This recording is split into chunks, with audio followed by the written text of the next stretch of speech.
to have a little look at how we join fabrics to make a longer panel for our strap.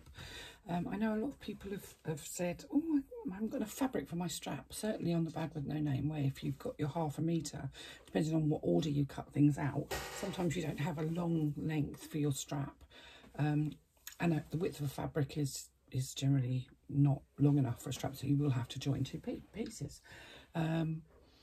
So how do we join the pieces for our strap? Now, basically, the bag that I'm making is being made from my scrap bucket, and I don't have any bits that are longer than, well, this is 22 inches, and I've only got different pieces of faux leather. So I'm just going to piece together the different pieces of faux leather, and I'm going to make a kind of a patchwork strap. So my strap is 1 inch wide. 1 inch is going to be a 1 inch strap. So I've cut my panels 4 inches wide, as you would with a 4-fold strap. And I've made sure that the ends of each piece are done at 90 degrees. So I'm going to lay one right side up on my table. I'm going to take my second panel that I'm joining to it, and I'm going to lay it right sides together with the one that I've got, lining up that end corner so that the corner matches and the side matches with the sort of short end underneath. I'm going to pop a couple of clips in just to hold that in place. I don't generally, it has to be said, but just because I know it will move if I don't. And I'm going to take my ruler, and what I'm going to do is I'm going to make a little mark where that bottom corner is, and I know that's 4 inches from that top edge, and I'm going to use my ruler to mark a line that goes from, this would be a lot easier if I wasn't doing it on this table, but nevertheless,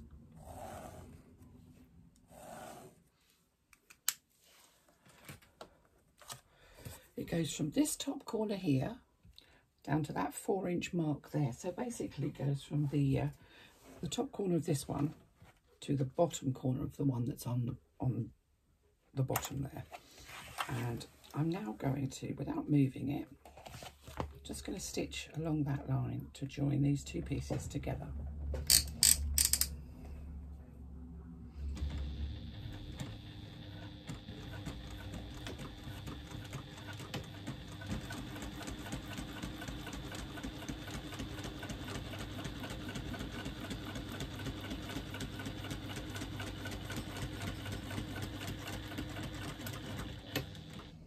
Honest, sometimes I don't actually draw the line, I just eyeball it.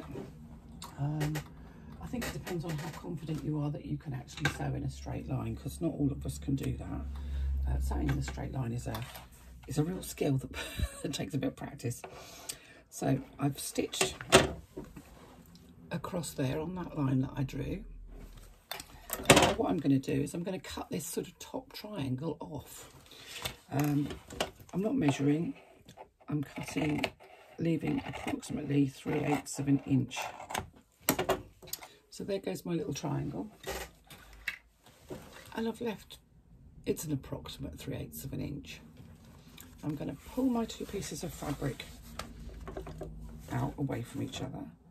And I'm going to open up that seam allowance that I just left, the sort of 3/8 of an inch. And I'm going to turn my fabric over,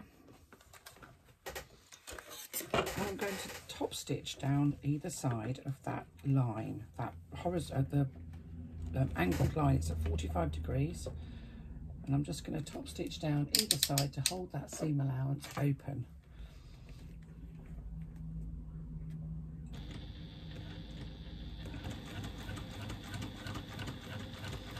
You shouldn't need to strengthen the strap by pushing the seam allowance all to one side, because once the strap is actually made up, the join goes wrapping around the strap, so the strap itself supports the join. All we're doing here is keeping that seam allowance on opposite sides of the join so that we don't get too much bulk in our strap.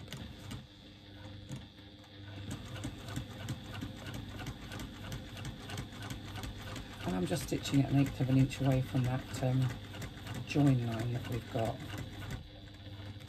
I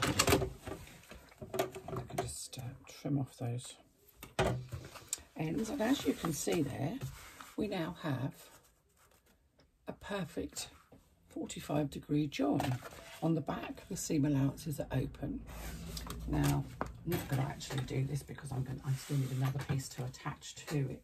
But you can make your, try the right side of the ruler, shall we?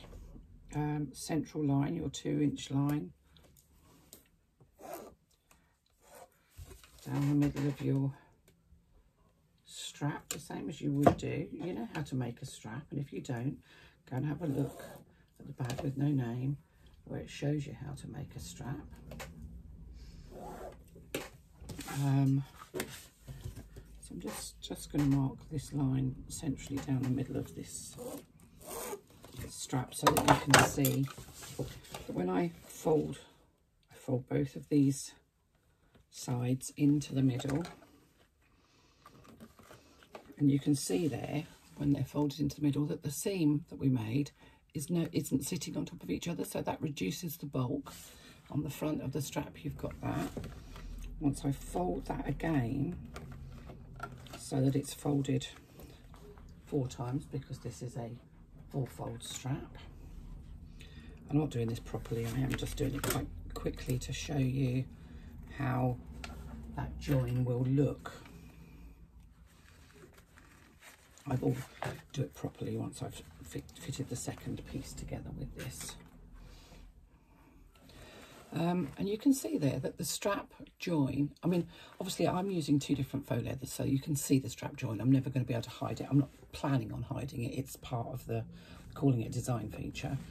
But the join on this side is over here, and the join on this side is over here. So they're actually quite a long way apart from each other. So there's no weakness in the strap where you've made that join, because the join is horizontal, is not directly going across. It's not cutting across like that. It's going at an angle. So that's how we join pieces of fabric to make a strap. You can do the same for a bracelet. Anything that you need a long piece of fabric for and you don't have enough fabric in one width or one length of your fabric, you can join in this way. You can use the same process for making bias binding, for making quilt binding. Joining at an angle, it just gives a much nicer, much more professional look. So there we go, how to make your straps longer.